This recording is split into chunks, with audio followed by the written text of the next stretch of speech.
We'll go for the last session for quadratic equation. I told you earlier that there are certain questions based on the textbook, but not exactly from the textbook. They can ask you to just test your capacity to handle these kind of sums. Now I'm giving you one more question. I told you earlier that these questions are not from the textbook. Now I am writing that question here because I cannot give you a direct reference from the textbook. Find the value of P if find the value of P if the equations, now they have given two equations in fact here. First equation is 3x square minus 2x plus P is equal to 0 and 6x square minus 12x plus 12, sorry, it is 17x plus 12 is equal to 0 have common root. Please think on this properly. This question is very simple. If I give you the hint, then you will feel that yes, this can be possible to solve. But in the beginning, this particular thing is confusing. Now we have to find the value of P if these equations have common root. Now tell me, out of these two, this equation is completely known to you or not? Therefore, what we will do is, we will write 6x square minus 17x plus 12 is equal to 0 and this equation we will solve. Because this is the only one equation out of these two where you can find out it easily by factorization. Now we'll try this. What will be the factors that we are going to get here so that the product will be the product of these two numbers. Now I told you how to split up these. This is 6 and this is 12.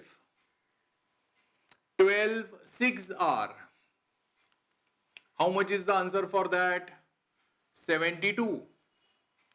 Now this 72 we are supposed to write the factors of 72 such that their product, their addition will be minus 17. Definitely this is going to be minus 9 multiplied by minus 8. Is that clear to you?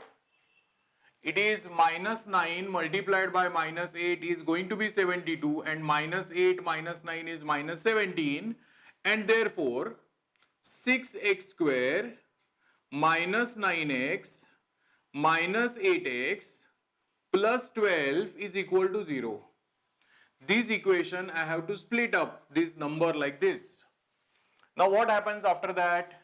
You have to underline the first two and last two terms. This here we can take 3x common into bracket 2x minus 3. Then what logic I have told you in the earlier session? This bracket will remain as it is. We have to repeat it. And to get minus 8x, I should write minus 4. Is it equal to 0? After that, what should be done? It is going to be 2x minus 3 and 3x minus 4. Then from this, either 2x minus 3 is equal to 0 or 3x minus 4 is equal to 0. So your value of x here, it is going to be 3 by 2. I have written the answer directly. If you want to simplify it in the separate step by step, then we can write 2x is equal to 3. Therefore, x is equal to 3 by 2. And if you solve this, it is 3x minus 4 is equal to 0. Therefore, we can get the value, actually it is 3x is equal to 4. Therefore, x is equal to how much you can write? 4 by 3. That means, whatever the equation you are given and whatever is totally known to you, you are going to have two roots of that, and definitely quadratic equation will have two roots only. Now they have given there is some common root and we have to find the value of p. So this type of question you have solved. If the common root, if the common root is 3 by 2, if common root is 3 by 2, then if the common root is 3 by 2, then what we have to do? Then we are going to write down this equation. And this kind of questions you were having in your textbook, 2x 3x square minus 2x plus p is equal to 0. We have to find the value of p, no? So what to do here? If this is a common root, then this value of ax will satisfy the equation. That means we have to write 3 multiplied by 3 by 2 bracket square minus 2 into bracket 3 by 2 plus p is equal to 0. Now I can write 3. Square of this number will be 9 upon 4 minus this will get cancelled. So it is going to be 3 plus p is equal to 0.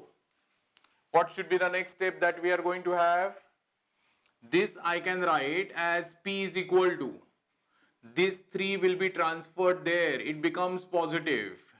The answer of this is 27 by 4. So it is minus 27 by 4.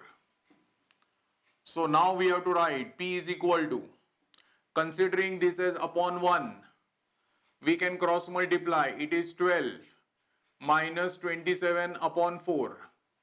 So you are going to get the value here minus 15 by 4. This is one of the values. There are two possibilities. Because I have considered 3 by 2 as one of the root.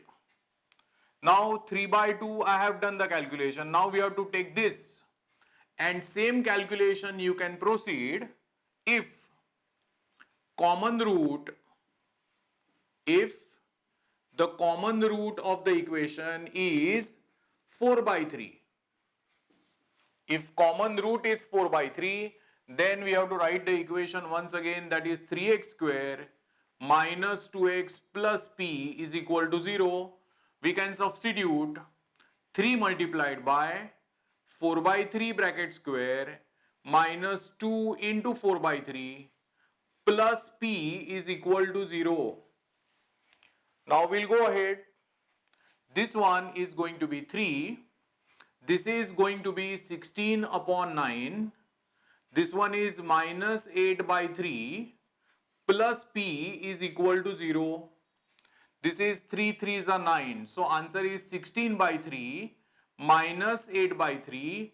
The answer is 8 upon 3 plus p is equal to 0. Therefore p is equal to, now this is to be transferred on that side. So answer of p is going to be minus 8 by 3. I hope you have understood this. Actually, these are the kind of sums which are simple, because this same type of question you have solved in your textbook, but they have not used this word. They have given it the question like this: if a root of the equation is 3 by 2, if one of the root is 3 by 2, find the value of k. Similar type of question you must have come across. This is combination of that. That's why they have given two equations. One is having some unknown, the other is completely known.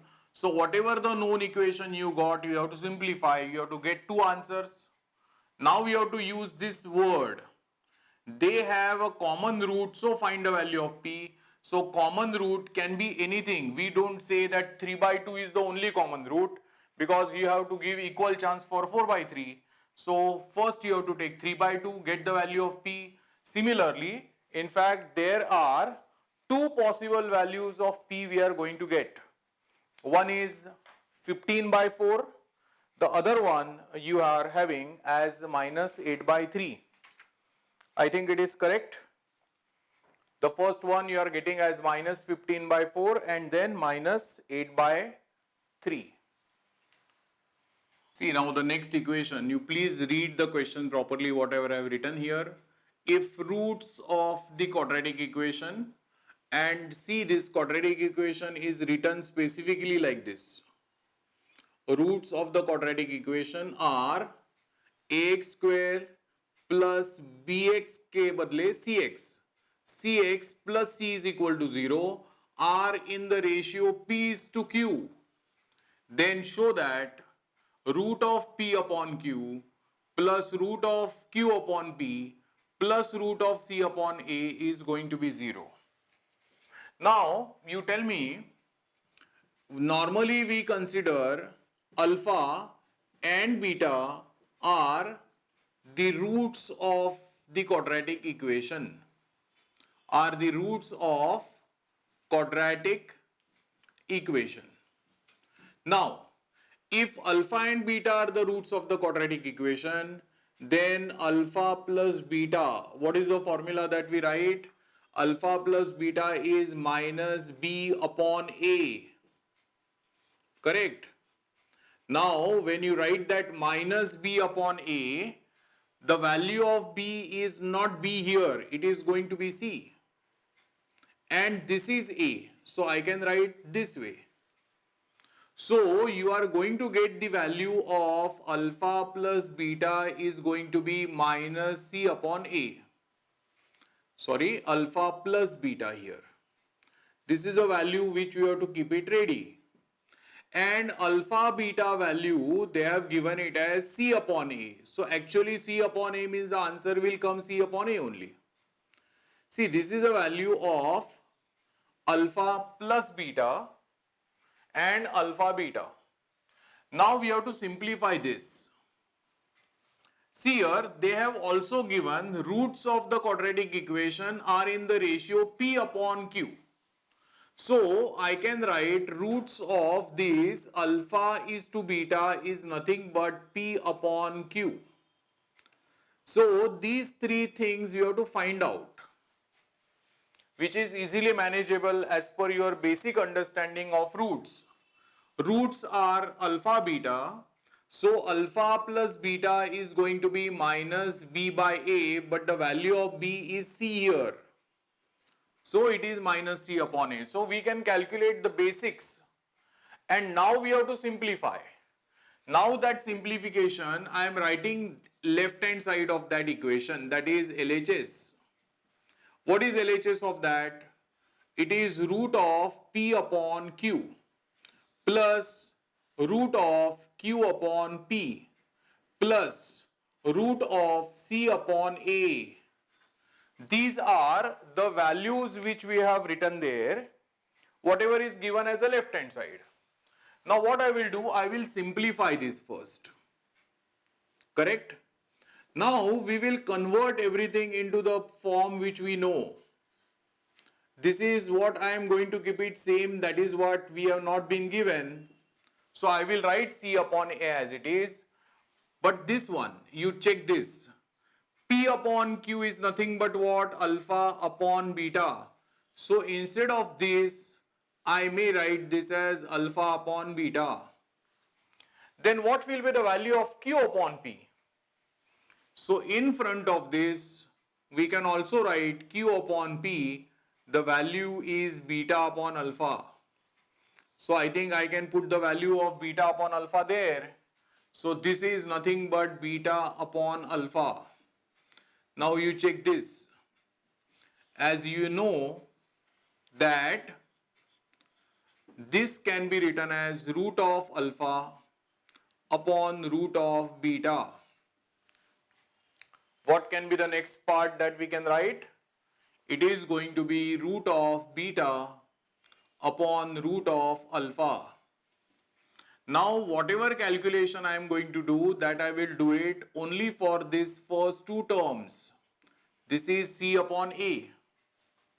And we can write this. When you cross multiply here, root into root, that is going to be this number only. Plus root beta into root beta is beta. and these two terms are multiplied, but the entire product is going to be in the root sign. Correct? Now we have to substitute the values here. Now what is the value of alpha plus beta that we are getting here? Alpha plus beta is going to be minus C upon A. And root of alpha beta, that alpha beta value you have been given as C upon A. So here I can write root of C upon A plus this is going to be root of C upon A. Correct? Now what you have to do is, you know this is a basic thing what we should learn. In fact, that explanation is not expected in the exam. If I write A upon root A, then the numerator can be considered as a product of two root signs, that is root A into root A, and therefore one root gets cancelled. So answer is always root A. Now this particular format is applicable for this. Now instead of A, we are getting C upon A, and instead of this root sign, in the root sign we are getting C upon A, so definitely answer is minus. And this is to be treated as A upon root A. The answer of this is going to be root of A, that means it is going to be root of C upon A, plus you are getting a same content once again, that is C upon A. So I think you are getting one positive and one negative number, but content is same. That's why the answer is going to be 0. And that is what you are asked to prove. Are you getting this? I hope this is clear to you. This is some logic related with roots of the equation only. So what, even if you don't know the entire thing, at least some basic thing based on roots. If you get anything like this, then you find sum of the roots, product of the roots. During the process, you will understand what kind of thing is required to be done. And you need to do certain kind of sums like this, because your paper will not be entirely from the textbook. Your paper will have, definitely, I am not saying that you should do outside sums only. But there is one sum which can be asked like this, which you can manage on the basis of whatever practice you have done for your 10th standard syllabus. Everything will not be dicto as it is from the textbook. There are some modified sums which can be expected, and which is mostly from these three topics. One is linear equations, then quadratic equation, and then last one is a probability. So you expect these questions which are something like this. Okay?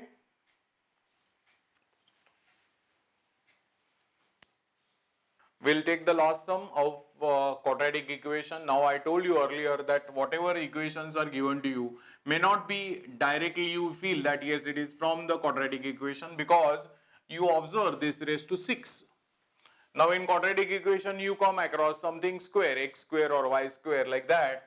This equation is not quadratic. You are supposed to make it quadratic by assumption. Can you write it like this? 216 x cube bracket raised to 2. Then minus 793 into x cube plus 216 is equal to 0. Correct? Now what I will write? I will write x cube is equal to a. Now if I assume x is equal to a, then this equation will become 216a square minus 793a plus 216. Is it 0? Are you getting it? Now what we have to do is, this 216a square minus 793a plus 216 is 0. This quadratic equation we have to solve. Always remember, this kind of bigger values are not solved by formula, because here you have to do b square, means what? 793 ka square. This is out of question. So these questions are definitely solved by splitting of the middle term, but still these numbers are on a higher side. So what we do, we select the first number and the last number. So we have to take the product. So 216 multiplied by 216. Let me complete this part. 216 multiplied by 216. Now if you take the actual product and then start factorizing, that is also going to be horrible. So what we do is we split up that internal multiplication, we will do it. Means we will not exactly take the multiplication of 216 and 216. So for that matter, you should be in a position to understand that you should be thorough with the tables.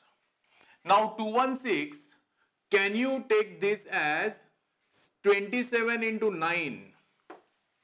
Check that. 27 into 9. Whether you are going to get the answer as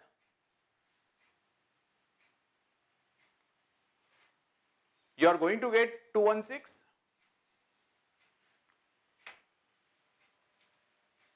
I don't think so you are going to get that. 216 comes in which table?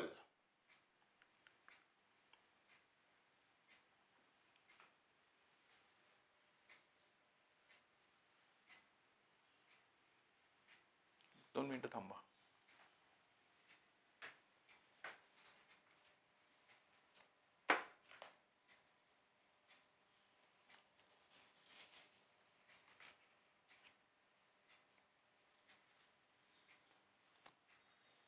चालू करू परत. हे cancel करू का पूर्ण? म्हणजे तू कॅन्सलच करून टाका. म्हणजे इथपर्यंत. This is 216 a square minus 793a plus 216. Now this actually we have to take the first and last number. That's why I am taking that 216 multiplied by 216. And that number is nothing but 27 multiplied by 8. Just check that. 8 7s are 56, carry over 5, 8 2s are 16 plus this. So can you do same thing over here? Now see, the middle term what we want is huge, 793. So what I am doing, I am taking these two numbers together. 27 multiplied by 27, this product is definitely 729, and these two numbers if you multiply, this is coming as 64, and we want the product positive, but middle number ka addition we want as negative. Therefore we have to take minus 729 and minus 64. Just check whether you are going to get 793. If you add these numbers, you are definitely going to get that. So I am writing 216a square.